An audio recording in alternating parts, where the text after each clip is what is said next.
వైఎస్ఆర్ ప్రజల గుండెల్లో నిలిచిపోయిన మహానేత అన్నారు నంద్యాల వైఎస్ఆర్ కాంగ్రెస్ పార్టీ జిల్లా అధ్యక్షుడు కాటసాని రాంభూపాల్ రెడ్డి. విశాఖ స్టేడియానికి వైఎస్ రాజశేఖర రెడ్డి పేరును తొలగించినంత మాత్రాన వైఎస్ఆర్ను ఎవరూ మరచిపోరన్నారు. కూటమి ప్రభుత్వం కుట్రలతో పేరును తొలగించిందన్నారు. పేదవారికి అనేక సంక్షేమ పథకాలు అమలు చేసిన మహానేత వైఎస్ఆర్ అన్నారు. ప్రజలు ఎవరు కూడా వైఎస్ రాజశేఖర రెడ్డి గారిని మర్చిపోయే ప్రసక్తే లేదు. దాంతోపాటు జగన్మోహన్ రెడ్డి గారు చేసిన సంక్షేమ పథకాలు కూడా ఈ రాష్ట్ర ప్రజలు కూడా ఎవరు కూడా మర్చిపోయే ప్రసక్తి లేదు. మీరేదో మేము వైఎస్ఆర్ పేరు లేకుండా ఏ దాని మీద లేకుండా చేయాలని చూస్తే మాత్రం ప్రజలు మీకు మంచి గుణపాఠం చెప్పే పరిస్థితి ఖచ్చితంగా వస్తుంది. మీరు ఇట్లాంటివన్నీ కూడా కక్ష సాధ్యములు పెట్టుకోకుండా ఖచ్చితంగా ఏ నాయకునికి ఎంత రెస్పెక్ట్ ఇవ్వాలో ఆ రెస్పెక్ట్ ఇవ్వాల్సిన అవసరం ఉంది.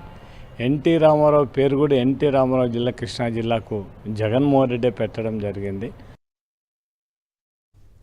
ఆరోగ్యశ్రీ ద్వారా ఉచితంగా వైద్య సేవలు అందించిన నాయకుడిపై కూటమి ప్రభుత్వం కుట్రలు చేస్తూ పేరును తొలగించడం దారుణమన్నారు పత్తికొండ మాజీ MLA Sridevi. Visakha international cricket tournament స్టేడియంని మరి వైఎస్ఆర్ అని చెప్పేసి పేరు పెట్టడం జరిగింది.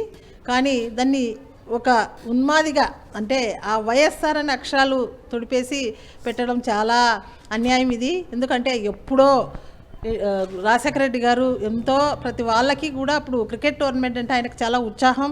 మరి ఏదైనా ప్రజలకు సేవ చేసేది, ప్రజలకు ఏది మంచిదైతే అది చేయడం ఆయనకు ఒక అలవాటు. అది ఒక వృత్తిగా తీసుకొని ఒక అలవాటుగా తీసుకొని చేసే అలవాటు రాజశేఖర రెడ్డి గారికి. అలాగే క్రికెట్ టోర్నమెంటు అంతా కూడా డెవలప్ చేసి క్రికెట్ క్రీడాకారులే అప్పట్లో వైఎస్ఆర్ అనే పేరు పెట్టడం జరిగింది. అది తీసుకొని వచ్చి ఈరోజు మీరంతా కూడా వైఎస్ఆర్ అనేది చూసి ఓర్వలేక వైఎస్ఆర్ అనే 3 అక్షరాల పేరును తొలగించడం చాలా దారుణం.